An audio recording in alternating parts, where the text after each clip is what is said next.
with Tricia Saunders, who's getting inducted tonight into the International Wrestling Hall of Fame. Trish, your thoughts when you heard about it initially, that you'd have this opportunity to get honored with the world's best wrestlers?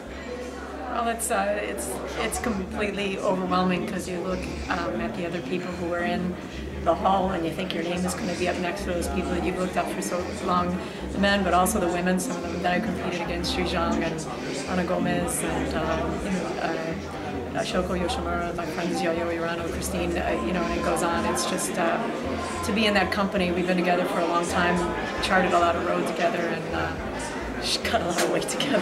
But it's really nice, especially from this perspective. 10 years back, it's overwhelming and humbling at the same time. Now, you went into the U.S. Wrestling Hall of Fame as the first woman to be inducted into that. Now you're the first American woman in the International Hall of Fame. Do you take a little pride in being the person that was able to get into these places and stand up for the women's wrestling and for American women's wrestling? Yeah, I do. I think at this point, I guess I am proud of my accomplishments. I think I'm mostly thankful at this point because all the people that helped me to get where I am, it's just the wrestling community is filled with good people. All of the wrestlers and the national team guys and other state guys from way back through the 90s who really put together everything that I have today. And I have been thinking about all the things that I scored with, those things that I won, the moves that were most successful for me. I remember each person who taught me those, on one day, those pivotal things where you make a big jump in your technical abilities from having a 50% move to a 90% move because of something one person said, and it was just, out of the goodness of their heart and being very technically great themselves and passing that on.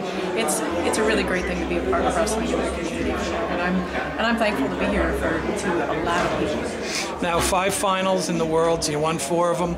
Yeah. Is that something that you take a little pride in being able to wrestle when it counts? I mean, a whole lot of people might make the finals, but you were able to close it. What do you think was the difference for you in being able to be a champion?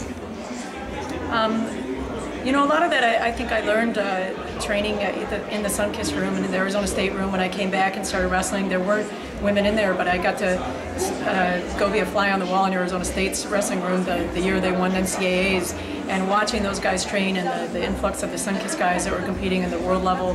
Those are all the people that I had to model, and I learned from day one. There's a lot of different ways to get the job done, but that type of perseverance to look up at the score and the time, whether you feel good where you did well in the first period or not, or you just had to turn around and bear down and say, I got 30 seconds and you're going to make it happen, and to not get behind and to think with that score and the time, what do I need to get done? And I learned that from watching those people. I had great models and great coaches, and I think that's the difference. That's something, part of it's from me, but part of it is grabbing that little piece of that from everyone else and learning this is how you get it done. Now, your husband Townsend's here, and obviously he supported you through your career, and he won an Olympic silver medal, made numerous world teams for the United States, and you supported him. Is it a lot of fun to have him here and be at the World Championships to share this? It is, and he's one of the people I'm most thankful for. He's one of those people who gave me a couple of those moves that really turned me into a much higher percentage technician, and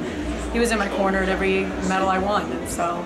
And that last one was something that was real important to me because the silver that I got was losing to Zhang Jui, who was also an inductee here, and to come back and win that in a very close match that was in overtime from a reversal from the bottom. That's something that we had been working on, and to win from a reversal in freestyle is just not something that you usually get. And, yeah.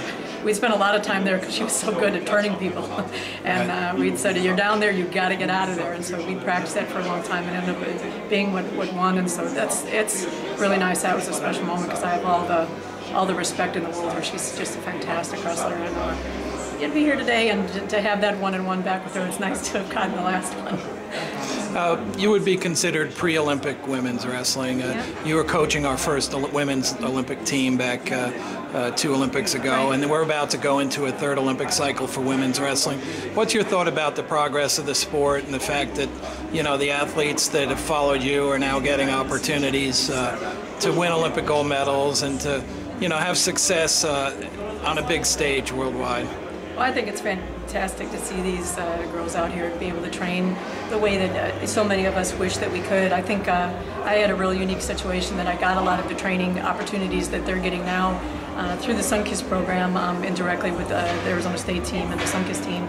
But I watch them getting it in numbers now, where it's not just one, and it's and it's a number of steps up in terms of opportunity in the training center and some of the consistent coaching. But I think it's fantastic, and coming to the World Championships and seeing not just some of the weights that, the real tough weights maybe had 3 or 4 people who could beat each other at the most, and that was not even consistent yearly. And now you have that in every weight, where you have really sometimes 4, 5, 6 people who are really vying for a gold and have a genuine chance of getting it in just about every weight, and that definitely wasn't the norm. That's, I think, the most exciting thing to watch, the number of people who are really good. Been to Turkey before? I have not. I really like it so far. I've only been here a day. It's a great wrestling country. They really do have a love for the sport here. Yeah. Well, we really like the food. We're eating at a little cafe on the street, having a little Turkish coffee and some barbecue. It's been nice so far. A little jet lag still, but I've done this before. We'll make it. Well, have some fun tonight, and congratulations. United States Wrestling's real proud of you. Thank you. Very appreciate it.